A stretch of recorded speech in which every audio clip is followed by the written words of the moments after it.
Thank you for inviting me. Good morning from sunny Greece. I'm sorry, I'm just having some problems with the echo, so that's why I'm holding my earphone.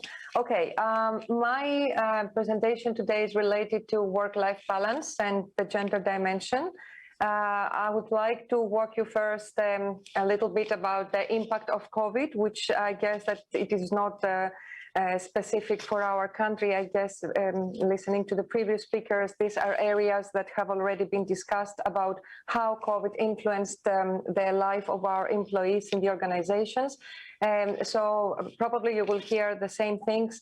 It was a sudden disruption of our everyday life.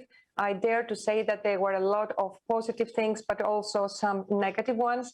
On the positive ones, Alpha Bank didn't have any practice of working remotely. However, due to the pandemic, we were actually obliged in a way, in a very short period of time, to turn our life on the virtual side and to start working remotely.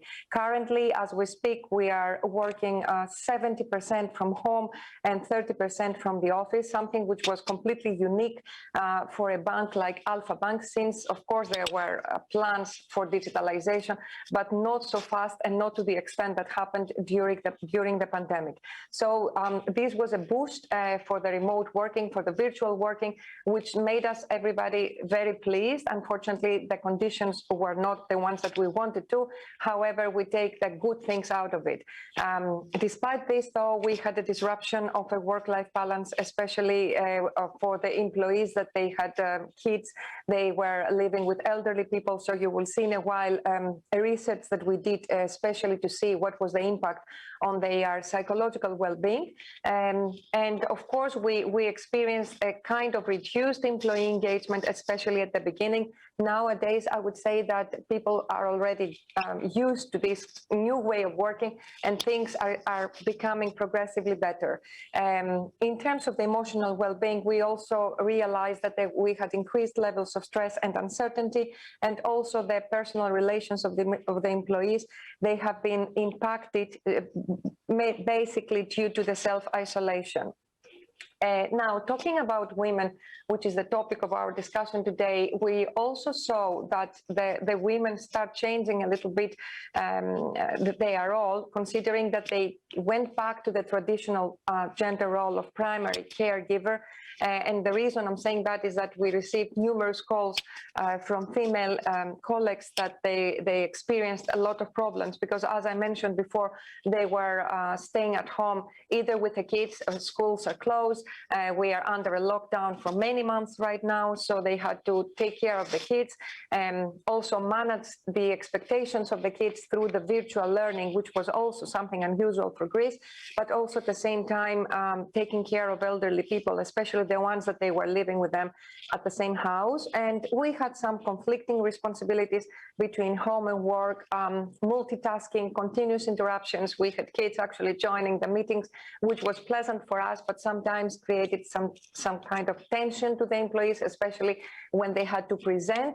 But this was, as I mentioned before, at the beginning, things are getting smoother nowadays. Looking at the situation, we saw that maybe we should run some pulse survey, especially at the beginning of the pandemic, to see and to feel the employees, to hear their concerns, their problems, etc. So very soon, in the April 2020, we ran a pulse survey addressing 7,000 almost employees, and we had numerous findings based on which we immediately took action that you will see in a while. But most important here, we see the differences between male and female, the gender, I would say, inequality on the way that they felt the pandemic. So you see, it is obvious that especially in terms of level of stress, we had more stress on female colleagues. They had the perception that their development and career opportunities are being disrupted, especially. I don't see a lot of difference here. The work tasks and also the work-life balance were also topics that we saw slightly higher dissatisfaction from the female colleagues.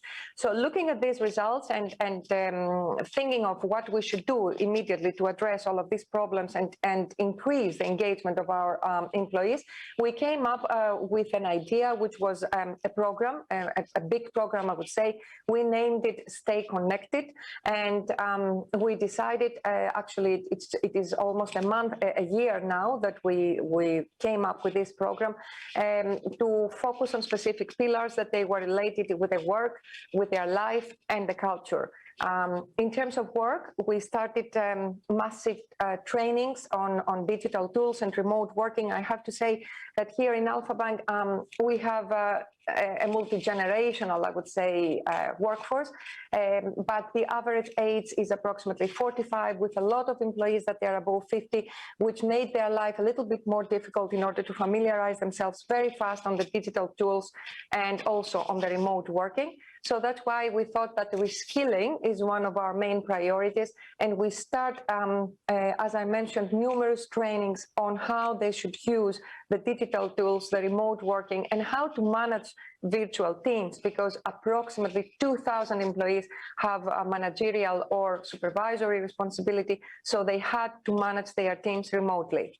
In terms of their life, we did care about their well-being, so we started coaching sessions, even nutrition sessions, gym sessions, and most importantly, as I mentioned before, for the women, that we thought that there is an overburden because of the dual roles, we launched the Parents Academy, where psychologists and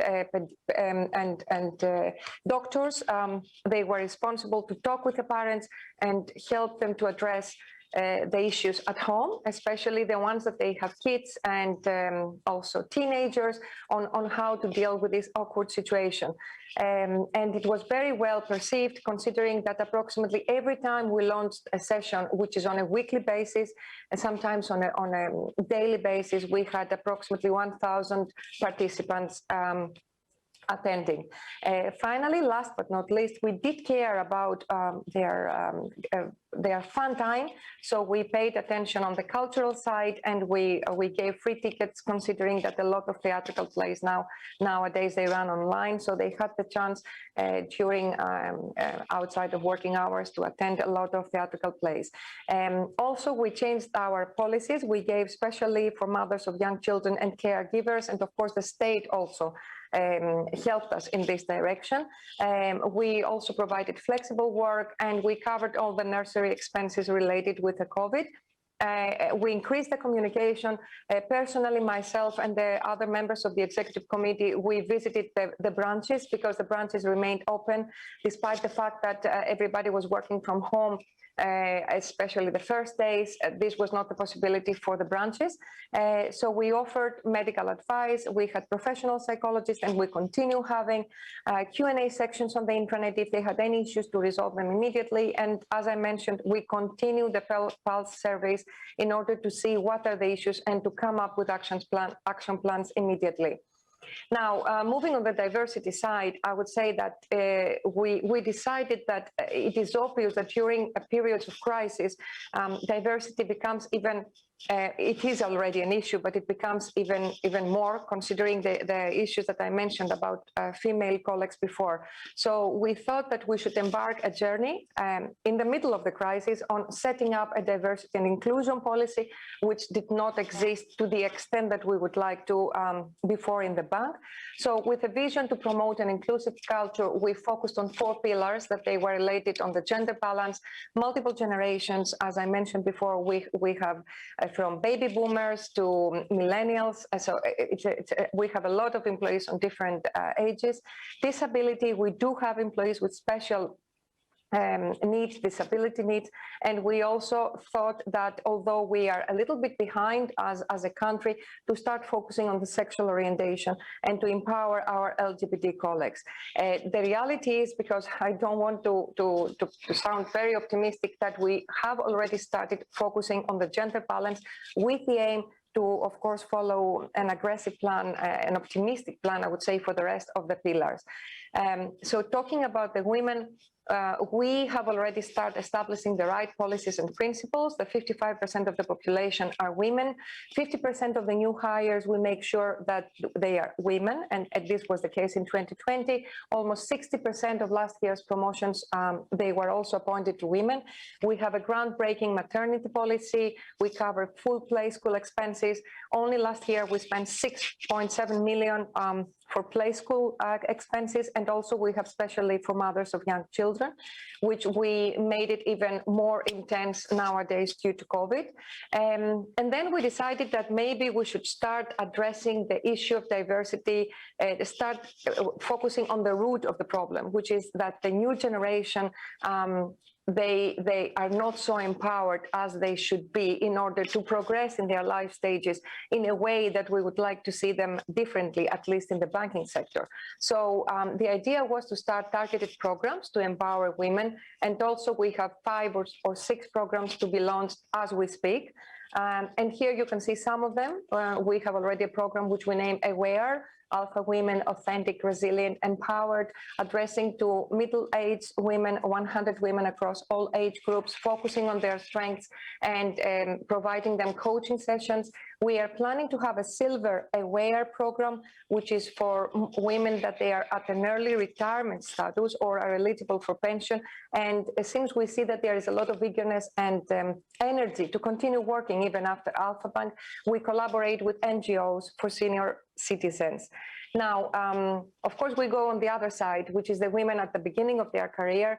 We realize that we do not have a lot of women that they really want to follow the banking sector. So we thought that maybe we should start with the women when they are still teenagers or young students. And that's why you see these 2 programs here that we named Alpha Parents and Daughters and Young Female Investors. And we are planning during the school breaks to bring daughters of Alpha Bank employees, but also other young female students to come and join us and start teaching them basic financial skills. I maybe forget to mention that one of our visions is to educate the Greek society to contribute more on the financial literacy. And I think this is the golden opportunity by focusing on the diversity, of the female diversity, to start with the girls, teaching them basic financial skills and maybe some principles on the investment banking.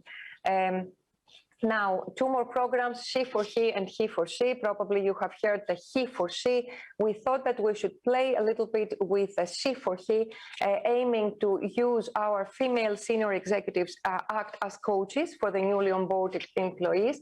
But at the same time, we thought that maybe she themselves should receive some training on things that probably they are not so familiar with, like technology, digital, and that's why we invented the reverse mentoring program, where our senior female executives will be taught from the young generation on topics that probably they're not familiar with. Similar program, Trading Alpha Brains, meaning that we will have business couples from different divisions exchanging knowledge, exchanging experience, and in a way building a learning organization. What we have achieved up to now, the last year I would say was a catalyst for us, because we managed to increase, as you can see here, the female participation at the higher level of the organization. So you see in 2019 we had only 8% as a female participation. We jumped to 15 in 2020. And the same applies for the EXCO, 0% in 2019. As we speak, we have 10%. And if we will go to the level of directors, general managers and executive general managers, here you see another uplift of 6 to 16%. We are particularly happy because our bank was one of the three major organizations in Greece that we received. We were in the list of the Global Index for Gender Equality, the Bloomberg Gender Equality Index, and of course, that gave us the courage to continue even more investing on female diversity. Last but not least, how the new normal will look like. I borrowed a quote from Gloria Steinman that I believe that we should get rid of the word gender. Everybody should be themselves. The passion for me is to create, from my identity as an HR professional, a culture where everybody can be themselves, regardless of sexual orientation, ethnicity, social status. But as you can see, we do not know yet how the future will evolve. We are getting prepared for a hybrid situation. My dream is to segment our employees, because we're an organization of 10,000 employees. So my dream is to segment our employees and try to offer as much as personalized service to all of them, in order to help them not only to be themselves, but feel equally well, no matter what crisis we have to encounter in the future. That's it from my side. Thank you very much for the time. Thank you, Melissa. I would say there's few words that absolutely compliments from my side and from Latvia the huge diverse effort to hold on and put together and move forward this equality for different kind of genders. One more thing I want to put one more timeline under is how you and your team reacted in the COVID-19 crisis. So this stay connected, my life, my work, my culture. This was really good, really good. I would say that a lot of companies should put the copy paste in this idea.